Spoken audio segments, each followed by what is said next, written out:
Hey lads, how are we doing? This is the second video of my series to get to National Master, a very, very lofty goal. I think people don't realize how good a Master's title is, and you can only get this title by playing over-the-board chess. National Master, you need to reach a rating of 2200. So if we were just going by numbers, I'm about halfway, but you all know the higher up you increase at something, the harder it gets. So this is going to take a while. Today's tournament was at the Phoenix Chess Academy in North Phoenix. They have chess tournaments every weekend, I believe. And this one was called the Game 40 tournament, where you get 40 minutes and before your clock starts counting down, you get a 5-second delay for each move. I was really excited to play this tournament, had a lot of fun, met some cool people, and I'll show you these games now. It's definitely exciting being able to chase a title like National Master. I know it's going to take a lot of work, but here we go. I think our rating is currently around 1160. Let's see what we can do on the chessboard today. Hey lads, here is game 1 of the tournament. I was playing against a young boy named Roy, who had a rating of 938. I was feeling very confident in this tournament because I saw that all my opponents were lower rated than me. But I do think, looking back in retrospect, that I would rather be playing against people higher than me, because if I draw or lose, I lose a lot more points. And if you're playing against people rated above you, even if you get a draw, you're going to gain rating. And yeah, there's not as much pressure to beat someone higher. So there's a lot more pressure losing to someone lower. Anyway, that being said, I got the black pieces in this first game, and my opponent played the move e4. I typically used to always play the move c5, which is the Sicilian defense, but more recently I've been getting into the Caro-Kann, which has been c6. This move's quite good. It sets you up for a hold in the center here. This pawn can defend your pawn on d5, and so my opponent took the center, as he should, and I put my pawn to d5. In this position, there's usually 3 types of games, and those 3 are the pushing of the pawn to e5, which is called the advanced. There is the taking of the pawn on d5, which is called the exchange, and there's usually a knight defending somewhere. And this can go into the main line of the Caro-Kann, for example, take. They take back with a knight. I put my knight out here, and then they jump over here to g3. That would be the main line, or they could even take on f6. That's called the Tartacar variation. There's a whole bunch of variations in the Caro-Kann. But what my opponent went for was the simple exchange variation, which is something I really don't see a lot online. I mean, I rarely see it, and I think there's a reason for it. It can become quite simple and straightforward, and maybe there's not as much excitingness in this opening. So maybe it's a good opening for beginners to play. And often, Black's plan is extremely simple. Get the king castle to safety, develop your pieces, get your knight out here, and get your bishop out here. And then advance these pawns. This is called a minority attack. Your opponent has 4 pawns on this side of the board, and you have 3. And these 2 pawns can work really well together and usually disrupt the opponent's pawns. And often you can come out a pawn up. So as soon as you've castled and developed, this is usually the idea you go for. And I knew this in the back of my mind. Let me show you what kept happening in this game. So opponent comes knight c3. I went knight c6, he went knight f3, and I pinned his knight to the queen. So basically this knight cannot move or cannot defend this pawn because I eat his queen. He moved this pawn to h3. And I know there's a rule. This rule is if there's a knight on c3 or a bishop on b5, then you should always take this knight. The reason for this is because taking this knight, they're probably not going to recapture the pawn and double their pawns. That would cause a lot of weaknesses. The king won't be able to castle this way. He's going to have to castle this way, and it's very awkward. they're probably going to take with the queen. And if the queen takes, then that means that the queen's on this side of the board, and the knight and the bishop, or whatever other pieces are over here, are sort of not on the same side of the board as the queen. So they're not going to be working in harmony together as easily. So generally, if they try to go for this, always look for one of these moves. And if there's a move made here, then you take. So I should have taken here. But I knew this rule, and I just said to myself, who cares? And I pulled my bishop back like an idiot. I don't know why I did this. Like even now I'm thinking, why did I do that? I don't know. But my opponent didn't attack my bishop anymore, and he just developed his own bishop. I put my pawn forwards, holding this pawn structure central chain here. Everything's very solid here. He can't go after this pawn.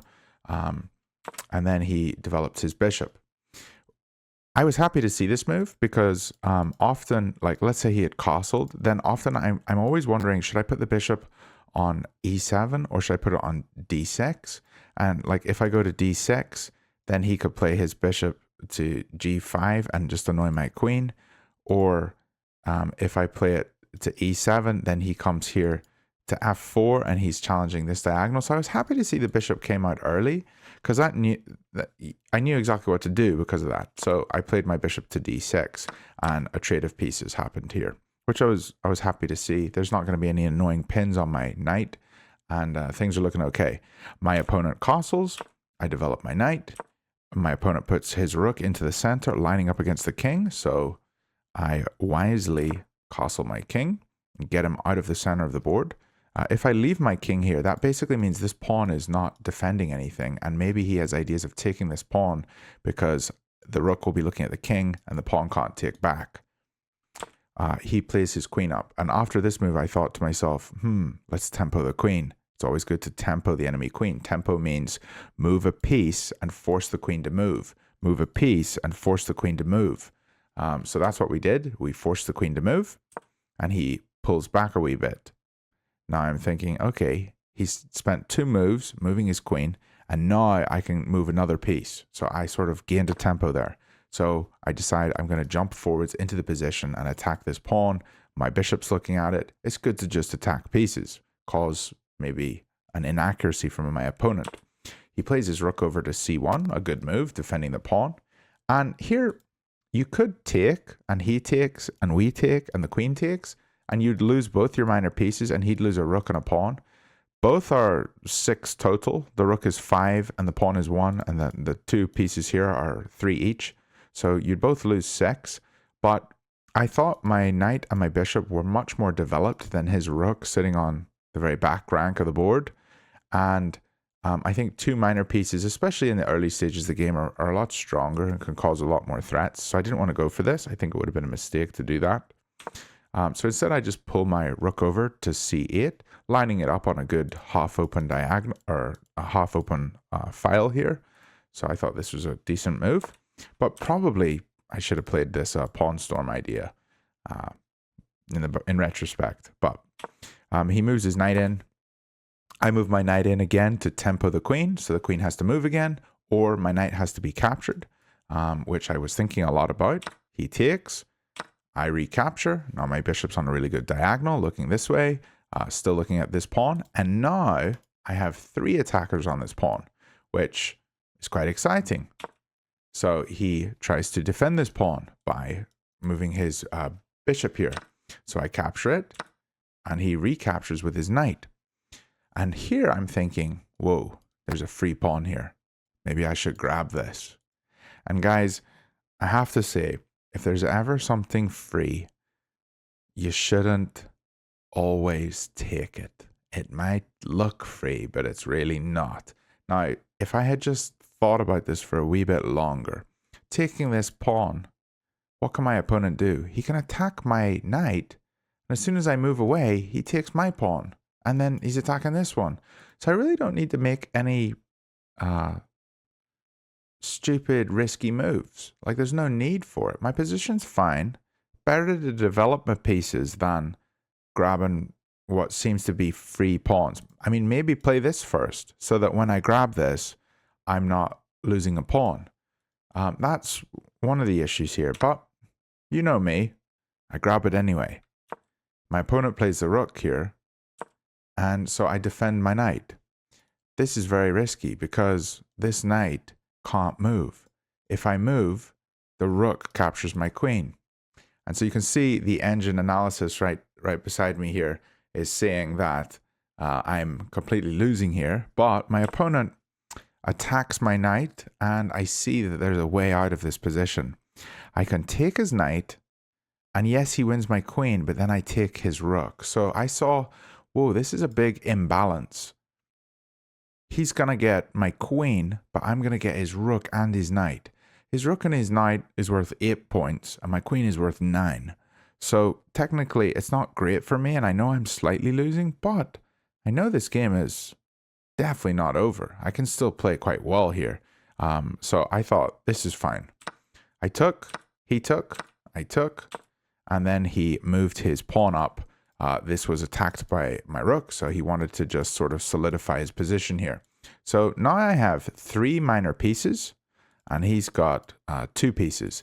I don't know if rooks are minor pieces. I know somebody in one of my comments recently said they're major pieces.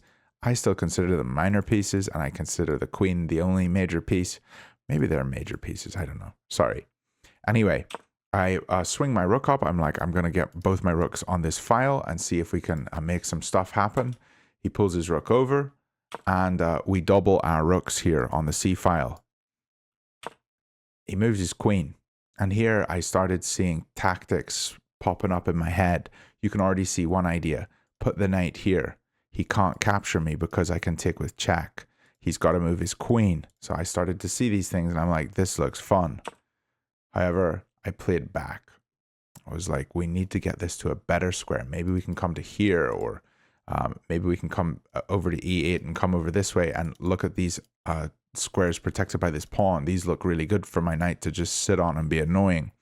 So I was trying to think, where are the best places for my pieces? So really, I should have been eyeing this one or this one. I think that would have been the best idea to process in my mind. But he pushes the pawn, and I, instead of taking it, which I could have done, it looked kind of dangerous, like take here, and then he takes, and then I take, and he takes, and I was like, this does not look good for me. But I mean, I guess it's okay for me because I don't have to take him here. I can just move my knight, so I could go knight here to an outposted square, and now my rook's defended by my other rook, so this would have been fine. But we didn't do any of this. Instead, when he played the pawn forwards, I played b5, and I thought this looked really good because he can't take any of my pawns because I'm going to take his rook. So he played b3, I took, and he took. So very interesting position here. I now make a slight mistake because I saw if I put my rook or my knight here, he still can't capture either of my pieces because I'm going to win this with check. But actually, he can just play the pawn forwards. And I did consider this, but I didn't consider it long enough. This position is just somewhat risky for me because, yeah, I can defend my knight here, but I thought this move looked really good because then I could come in here, but really it's just a bit ugly. He can swing over here, and now he's attacking a pawn, and I don't have any good moves here. Like, I can't go here because then he takes my knight because he's got out of this pin. So I really need to defend my knight. So that's what I do. I defend my knight by putting it on an outpost. He takes a pawn for free. And now I'm struggling. I'm down some pieces. I'm down some material. But guys, don't give up on me yet. I've still got some stuff coming. I play the pawn up. E5. What an interesting move. Because look at this. If he captures me here, this gets quite interesting. I can take this pawn, and then maybe I can start advancing this one and attacking with the rook and the knight. I could even just take here and tempo the queen, and then maybe take this one and have a pawn that's going to promote. It all looked quite interesting to me. So I played e5. He took, and then here I took the pawn on c5, and I was still looking at this one. He took a little bit of time here to think, and he was thinking probably for about 5 minutes. And then he played this move.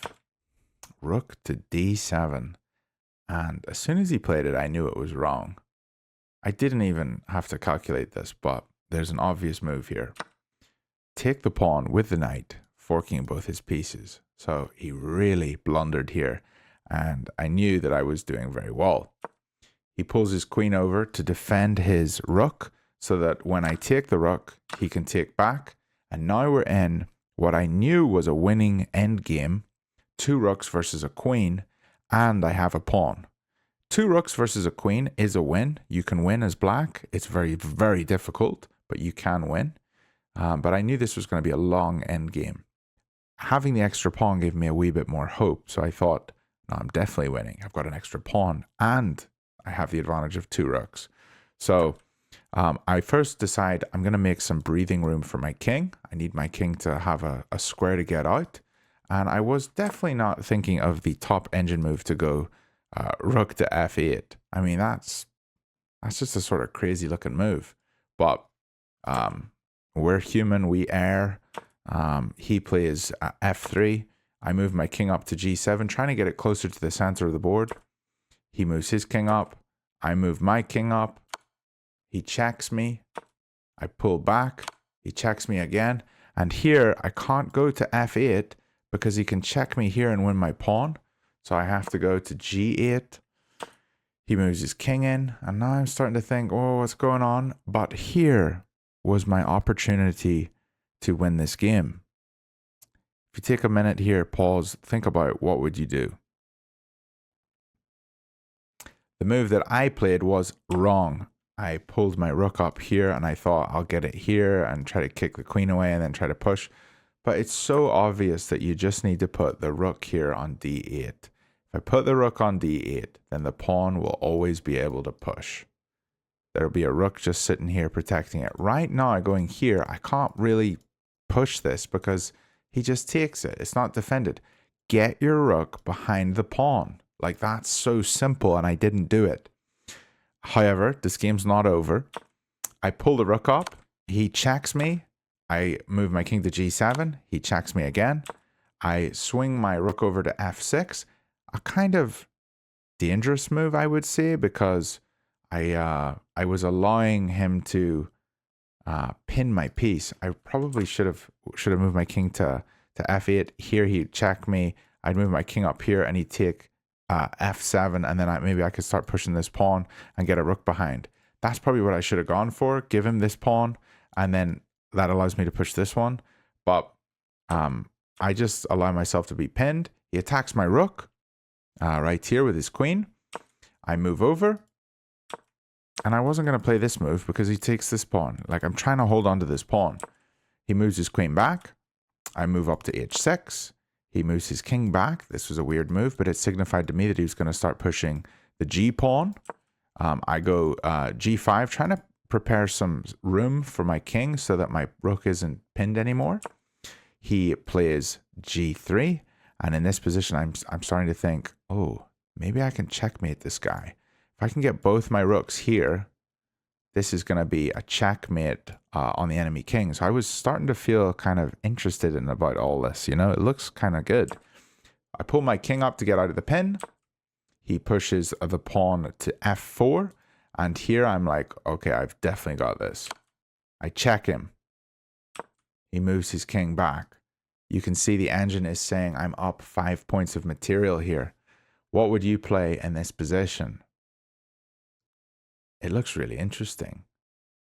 But the move that I played was idiotic. I attack his queen. If I had just swung my rook over here, like if I just come here, his best move is to go to e1, and then I can come to c2 and just go after this king. And then when the king moves, I go here, and the king moves again. I can put my rook on h1. He takes my rook, and I take his queen. I mean, it just looks so simple. But I instead do this very foolish move, rook to e6. And the reason it's such a blunder is because he has a check. As soon as he made this check, I knew the game was over. I run my king. He takes my rook. I take the pawn. He takes me. And now you're going to see the most stupid moves you've ever seen. But I knew the game was a forced checkmate. So I just play it out. Check. Check. Check. Check. Check. Check. Move my rook. But now it's checkmate. There's nothing I can do but block with my rook. And he checkmates me with his queen on f7. The pawns holding the squares here, so my king has no way to escape. Ugh, what a bad game. I really enjoyed this game, and I think next time I play the Caro-Kann, I'm going to play with those rules in my mind, and knowing that I need to go for a minority attack when it's the exchange Caro, I'm going to play a lot better. But this was game 1 of the tournament. I was feeling a wee bit demotivated, but game 2 was probably the most fun I've ever had at an over-the-board game so far. So I think you'll really enjoy game 2. For game 1, our accuracy was a 73.4 and our opponent's was a 79.6. Here we go with game 2. Game 2, I got the black pieces again, and I was totally fine with that, but our opponent seemed very confident. Young little boy, his name was Ethan, and he was a rating of 891. So I wasn't taking any chances this game. I was going to go full power mode and try to do my best to absolutely crush this kid. He played e4. I played c6. He played d4. Same as last game. I played d5. And in here, instead of going for the exchange Caro-Kann, which I was half expecting because I'd just seen it, and instead of going for the advanced Caro-Kann, which is something you see often online a lot, and instead of going for the knight to c3, my opponent went for this variation, which is called the fantasy variation. A variation that I've only faced a couple times online, but I do sort of know the theory. This was fun. I was excited.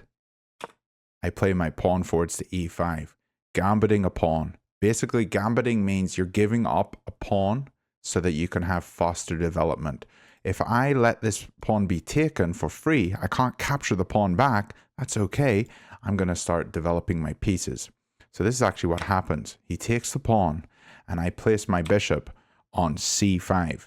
Now, the reason I put it on c5 is because look at this diagonal. The pawn is no longer here attacking this square. So he's gotten out of the way, and now I've come into a very powerful diagonal that I want to be on. My opponent plays the knight to e2, and after he played this move, I sort of just thought in my mind, I've got this. This is my game to win. I knew that e2 was a mistake. You don't want to play this because it's just very slow. And what is this knight doing here? It's not doing anything there. Maybe he saw his pawn on f3 and was like, I don't know where to move my knight. He didn't want to put it on h3, so that's why he went here. But you should always develop this knight first because stuff's going to get really crazy here. I pull my queen up to b6. Engine says it's an inaccurate move, but I'm still winning in this position. The queen comes up to d2, and here I check the king. The reason they played queen to d2 is because after this check, if they hadn't have played d2, let's say they went for this move. It's a forced checkmate in 2 moves. Check, here, and now you can see the beautiful queen checkmate. The king can't go back because of the bishop. So I was already ready to crush this guy. That's what I was hoping. So the reason he plays the queen up to d2 is because he needs to make some space for the king. So d2 makes a lot of sense here for him to play. I check his king, he moves over, and I take this pawn. Apparently this is inaccurate, and I should really be developing my pieces first. In the future, when I play this, I'll just remember develop, develop, develop.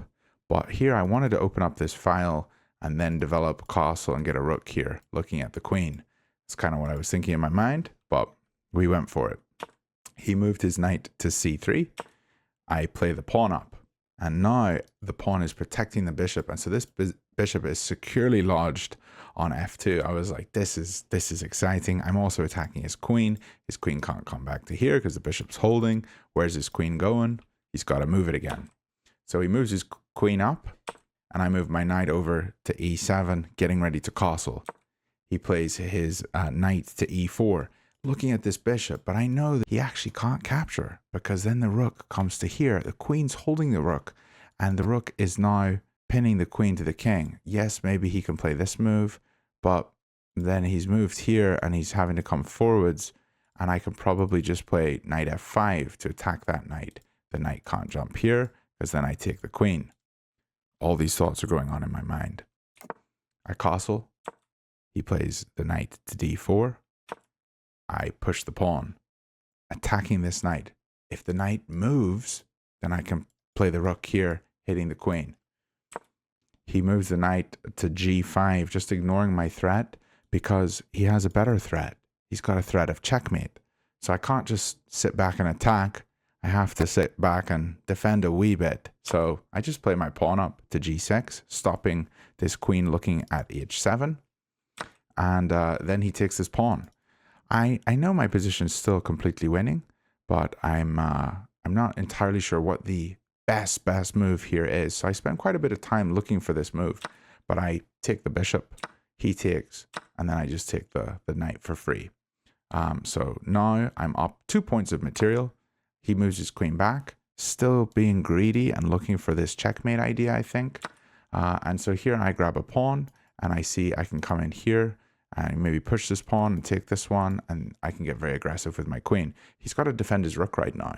Only square for it is c1, so he moves to c1. Here I move my knight in. I think, this looks like a fantastic square to attack this king. He pulls his bishop out, and yeah, here I had another long think. There's a whole bunch of ideas here in this position. I can simply just check the king.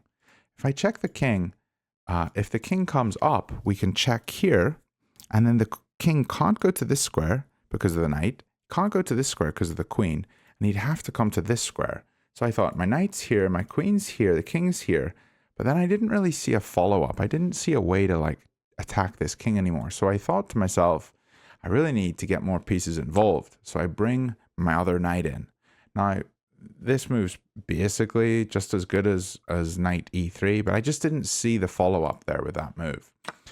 He takes my knight off, and that was fine with me because he has a developed piece, I have a developed piece, and after this continuation, I still have a developed piece. I have a bishop now looking at this square, so I thought this is fine. He pulls his queen over, looking at checkmate, so I play h5.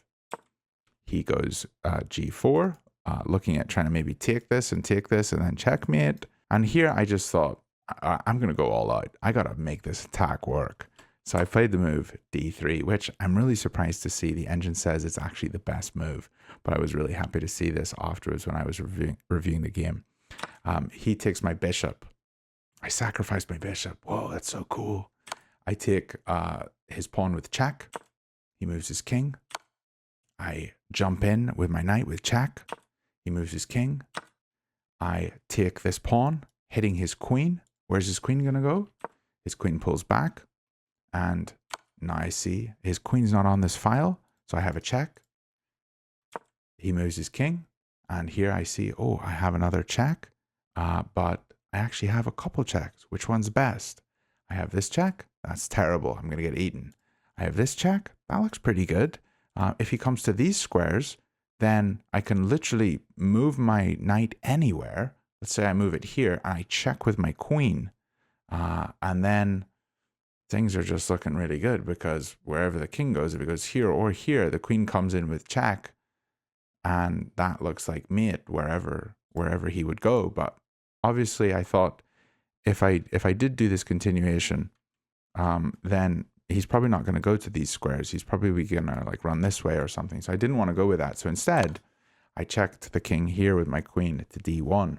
And I knew that if he took here, then I would just be able to promote to another queen. And now he doesn't have a rook. And so I thought, okay, this is definitely winning. So that was what was going on in my mind. But he played the move f2. And here I checked him again. He pulls all the way back to g1.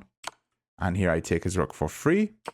He pulls his queen in, and now I see take, get a queen, king up, take his rook. He's only got a knight. I have 2 rooks and a knight. I'm going to win this. Here I took his queen, and it was on this move that my opponent threw in the towel. They resigned, which was really exciting for me. I'd never had someone resign a game of chess before over the board. I've always played it out to checkmate. But he resigned. He knew he had lost this. It was actually a forced mate in 5. So if you want to see the forced mate in 5, the continuation is king takes, get a queen. Now it's a forced mate in 4. King g2 is his best move. Now we have g5 check. Here, king f1. We go queen d2, cutting off the squares of the king. And here, whatever he plays, I mean, it's all the same. Let's say he plays a3. We can just go e3 check, and the king only has 1 square, checkmate. So you cut him off, and then you move the other piece in for the checkmate. Yeah, was super stoked to get this win. Let's jump into game 3. I was feeling a lot better. We got 1 win, 1 loss. That's okay. And I still had 2 more games in the tournament. I could play both of them and maybe win both of them, and I'd be feeling okay. This game I actually played with a 90.9% accuracy, and my opponent played with a 75. All right, let's jump into game 3. Game 3, I played against a young girl named Sudiksha. Her rating was 854, and she told me afterwards that she was kind of nervous that she was playing an 1164. So I wish I knew that she was so nervous. Maybe I could have used that to my advantage, but yeah. This game, I came out guns blazing, and sometimes when you come out guns blazing, you blaze in the wrong direction, and things start getting a bit chaotic, and yeah, this was really not my best showing. I play the pawn to d4, they play d6, signifying a pirk. I play knight c3, they play knight f6, and so I go e4. I know this is the top engine move. They play g6, and so here I decide I'm going to go for my trappy line that I always play online and do fantastically with. Basically this setup here, they castle and they put the bishop here. It's a very common opening, but you can play this idea with getting the bishop here and pushing your pawn to e5. And so this is what I go for. I put the bishop on f4, they put their bishop on g7, and I play this move e5, which we all know, if you've seen any of my videos, that it's not a good move. The reason is the opponent can play the knight to h5, and they're actually just going to win a pawn if they play correctly. So knight h5 is not a very easy move to find, especially a lot of these younger players who are taught never put your knights on the rim. Knights on the rim are dim. That is a very well-known saying for probably new players. So this might seem like a hard move to find, and it doesn't look so bad taking the pawn. But if they had played the knight here, they're actually attacking my bishop. And let me just show you the continuation. If my bishop comes here, then they can take the bishop, and then they win the pawn. So, yeah, stuff can get swapped off. But at the end of the day, they're just up a pawn. Obviously, if they did go here, I would probably play the move queen d2. And then after queen d2, they might not be able to go for this immediately, but there's a lot of ways that they can make this position really, really difficult for me. One is they can just take, and I take, but then they can play the move c5, and they're attacking both my pawns, and the bishop's already looking down here, and things are just looking very good for them. However, I played the move e5, and I thought she's probably going to take, and she did. And I knew my position was going to be pretty decent after this. I retook, she moved her knight back. Often people take the queen, which is somewhat of a mistake, but she moved her knight back. And here I blunder and I play knight to d5. I didn't actually remember that this was a blunder. I had no idea that I was blundering in the game, and I thought I'm playing all the top engine moves. That's what I thought in my mind. And I played this fairly quickly without thinking. But it's quite obvious that it's a blunder because there's two pieces here attacking my pawn, and I'm only defending it once. So here, all they need to do is, instead of castling, why don't they just take my piece? I mean, that's all they have to do. Now they're up a pawn. And I'd be like, oh, okay. Now I'm losing. What am I doing? I don't know why I played this so quickly without thinking. However, they castle, and I push the pawn. And the reason you push the pawn here is because you're looking at this square. They take, and I'm looking at this square. Okay. But they've castled, and the king's not here. I'm literally not even thinking. I take the pawn, and they can take my bishop. And I thought, okay, yeah, they're going to take the bishop, but then I have this fork hitting the queen and the rook. And I thought, okay, they can't come here to defend the rook because my queen is, or my knight is holding that square. So if I come here, they want to move the queen. Maybe the queen comes here, then I take the rook back. That's what I was thinking. Or maybe I take here and they can come to this square to defend the rook. Oh, no, they can't because my knight's holding that square too. So I go in for this move, but I completely miss the fact that they've got a check, forking my king and my knight. I mean, I'm just blind, and now I'm completely losing. I move my bishop, they take my knight, and now I'm thinking, I've got to do anything to come back here. This is not good. I'm probably down 5 or 6 points. And yeah, you can see the position. I'm actually down 6.1 points, technically, according to the engine. Now, this does get quite interesting. I decide I have to go full out attack mode. If you're behind in material, you just got to develop everything and try to go nuts, you know, just attack with everything you got. So I move my knight out. They move their knight out. I castle.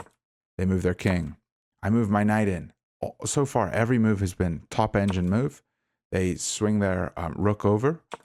I bring my bishop out. I don't even think about moving this again, like attacking his rook. I'm just like, get all the pieces out. Get everything attacking. You know, we got to get this king. We're just going to attack with everything we got. They move their knight to e5. I pull my bishop back to b3. They try to move here to develop. I'm not sure if she's feeling confident or whatever. I just trying to develop. That's all I'm thinking about. I play the pawn to f4 to kick this knight away. And you can see here I have some ideas. If I kick this knight away, then I have this idea of coming in here, checking the king and the queen. They're going to have to take with their rook. And then we win the rook for the knight. 5 points for 3 points. Maybe I'm starting to climb back into this game. But I don't want to play this immediately, because if I do, then they can trade off pieces. And I have less pieces. I'm gonna have 1, 2, 3, 4 pieces left, and they're gonna have 1, 2, 3, 4, 5, 6 pieces left. And I was thinking, that's not good. Here I play the queen up. They pull the bishop up, and then I swing the rook over ad1. I'm like, I just need to get everything attacking here. And in this position, my opponent goes c5, attacking my bishop. And then they did something that I was really surprised by. They offered a draw. And I thought to myself, why is my opponent offering me a draw? I'm completely losing. That's what I thought in my head. And then I thought, she's offering me a draw, then maybe she doesn't feel confident about this position, and maybe my position's better than I think it is. And so the idiot that I am, I decline the draw. I say, no, I'm okay. I'm going to keep playing for a bit, thinking maybe I can take a draw a little bit later once my attack fails. We play the knight in, and I think it was as soon as she took and I took, and then she was sitting here thinking for a wee bit, I said, do you want a draw? I'll take a draw. And she said no, she didn't want to draw. And so then I was like, okay, there goes all my hopes and dreams. She just crushed them. She didn't take a draw. So now I have to just fight, trying to win this game. With this move with the queen, I am discovering attacking on the enemy queen. And she moves her queen. I don't want to trade, so I pull back. She moves back here again, looking at my queen maybe through these knights. Not entirely sure. I try to pull my rook up to swing it over. And also, I don't want my rook here because I see bishop here hits my queen and my rook. So I thought I got to get out of danger there. She pulls her bishop over. I move my queen again. I don't want to trade pieces. She pulls her queen over. I got to get out of here. I pull back again to d5. They pull back again to b7. And here I was thinking they probably can come here with the rook and just tempo me. And this is going to force trades. If that had happened, you know, maybe I'd have to swing my queen over here. And then they take this one. And then I have to block. And then they take this one. And I take this one. I'd just be completely done. But they kept moving the bishop. So I go f4 or f5 here. And now finally they swing over. And here I see, okay, maybe I have to come to here to defend the rook. But instead, I play this very interesting looking move. F takes g6. And I thought if they take my queen, I actually take their queen with check. And then I win this one.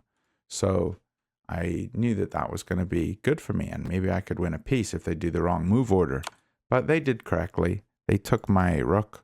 And I took back with the king. Then they took my queen. So I took back with the bishop. And now they've just traded down. I have 2 minor pieces and they've got 4. Things aren't looking good for me. And the game goes on for about 50 more moves. So I'm going to just go through those quickly just so you can sort of see what happens. They take the pawn. I try to stop the knight jumping. We attack this knight. They pull out attacking this one. So I decide to just counterattack. If they take this one, I can take this one, and they take this one. I have to move, and then I take this one. Maybe I can get a pawn promotion. But that's all happens. All was best moves. But it all sort of peters out into this. And here, this bishop is just defending this knight, and this knight is just being a pain. I can't do anything with my king. I can't move in, do anything. I can't come here because of the pawn. Can't come to these squares because of the knight. So basically, and this one because of the pawn. So basically, and this one because of this guy, and this one because of this one. So like my king is basically immobilized. Can't come to these ones because of the king. You know, my king is stuck. I can't do anything. So I'm just trying to hold on here.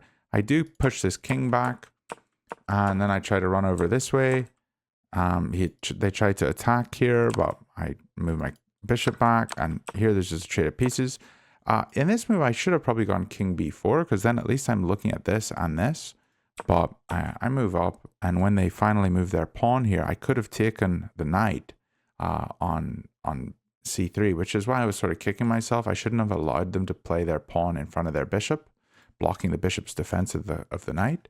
But it is what it is. The game peters out into this, and they are able to secure the victory fairly easily. I can't catch all the pawns.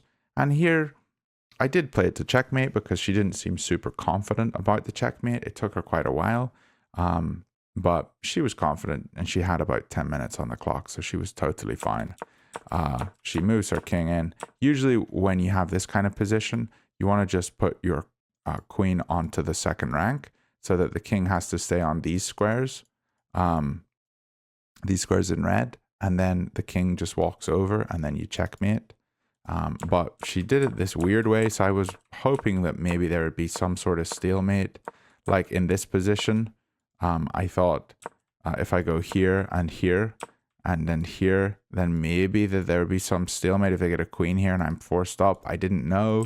But especially here, I thought if I go down here and then they go here and I go up, maybe there's a stalemate because they're not making check moves.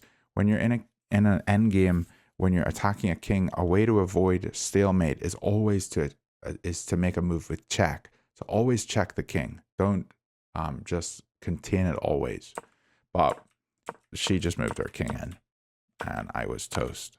Sadiksha destroyed me. I think she told me after the game that her friend destroyed me the previous week.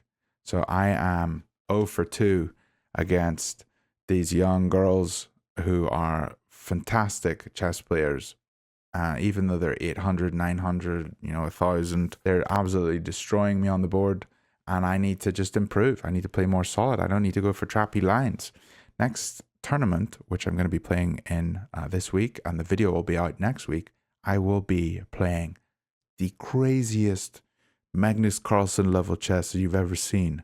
No more trappy lines, so don't worry. But let me just show you the last game, which is the lowest accuracy game I've ever played. But the finish in it is fantastic, and I think you'll really like it.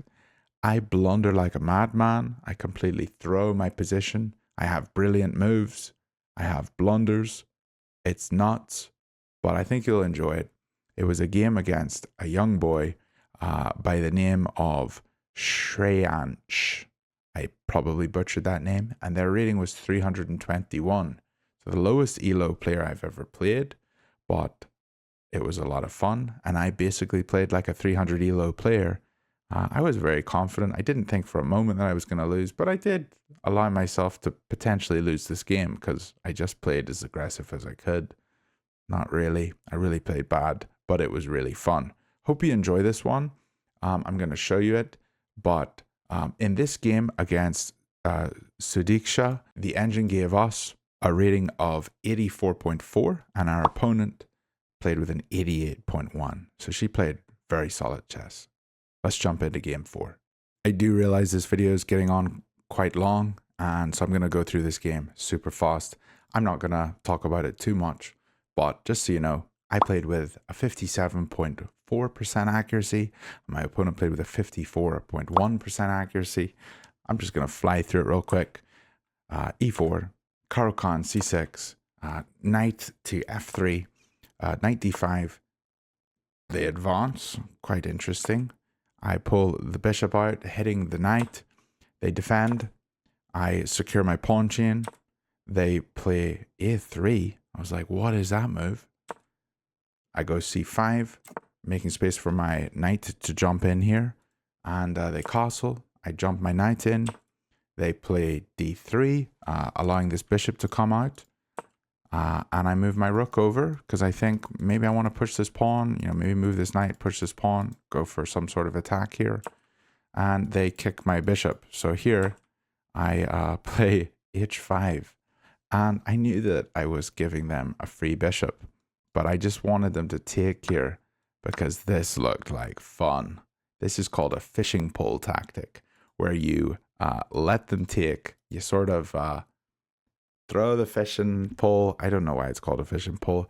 And you force something out of the water. This Harry pawn gets forced out of the water, and now everything's ready for you to just fire guns blazing coming down the H file. So this didn't happen. My opponent didn't take the bishop. I don't even know if they saw the bishop. Maybe they didn't even see it. But they played bishop G5, attacking my queen. So I attack the bishop, they take, I take, they move back, and I play F5. I'm thinking I still want them to take here. They don't. They still don't take. I just want them to take my bishop really badly so that I can get an attack here. I was almost thinking taking H3 and they take, and then I can come in with a queen somehow. But I just was trying to be as aggressive as I could. I move my knight to D4, coming in for an attack. They take, I take, attacking here. They jump here, looking at this. I don't care. I move my queen in. I'm just trying to go for a big old attack. They take my pawn. I move my rook up, thinking it looks like I'm moving it out of danger, but actually I'm going to move it over here so I can attack. And they move their bishop over to attack my rook. So I come over here for the attack. Everything is looking over this side of the board. My bishop's ready to just sack itself. They play G3. So we take the pawn, attacking the rook. They take my pawn here on H5, attacking my king. And I didn't see this move, but I moved my king stupidly out of the way. Really, I should have blocked. And I'm never going to block here because I want this rook for the attack. So I moved my king out of the way, and they actually didn't see what they were supposed to do. They moved their rook out of danger because they see it's in danger. But they could have played this move And this basically opens up a way for the queen to get in. The bishop's in. The knight's in. Everything is basically covered. The bishop here is holding e8. And the only squares here would be for me to go backwards. And this bishop could come here.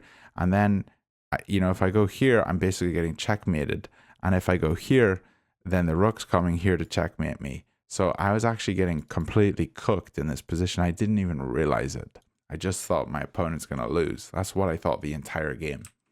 So I go there. They move their rook over. I pull my bishop back looking at the queen. They take. I take. And apparently this is still losing because they can come in with this attack. But they don't. They move their king over. And so now I try to go full in for my attack. Check. They move their king. Check. They move their king. Check. They block with the pawn. Check. Whoa. They take. And here it's actually a force mate in 2 moves. Can you see the 2 moves that I need to do to win this game? You probably can, because you're probably better than I am. I even considered f4, and I don't know why I didn't play this. I guess I thought if they go here, they can block here. But I mean, this is good because I could even just take the queen. I don't know why I thought this block was so good. I guess they could have gone here as well. But then we have h2, checkmate. So what is my issue here? I don't know. But I move the rook instead.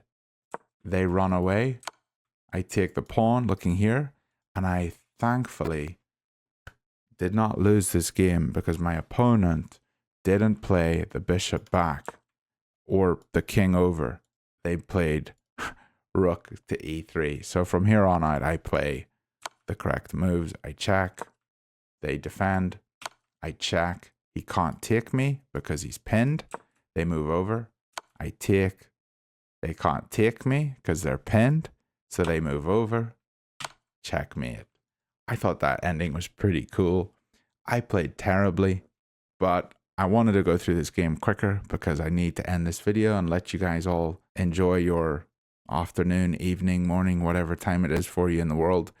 But lads, I'm sorry that this tournament wasn't so great for me. I won 2 games. I lost 2 games. Not great. And my rating overall went down about 50 points. So I think I'm a low 1100 now, like 1110 or 1115. I'm hoping that in this next tournament, which I will release next weekend, that I'll play much more solid than this. Thanks so much for following along on this journey to National Master, and I will try to get there. I'm going to keep striving. I'm not going to play crazy chess like I did in this tournament. I'm going to play more solid. At least I'm going to try, and hope to see you guys on this journey. Thanks for watching so much. Thank you for all my channel members. Thanks for supporting the channel. There's a bunch of ways you guys can all support. If you get a chess.com membership, just use my code or my link and I get a bit of the money that you would give to chess.com. It comes to me. There's so many ways you can support. You can buy a Blunderman hat. But lads, just watching the videos is huge support. So I'm very thankful. See you guys very soon.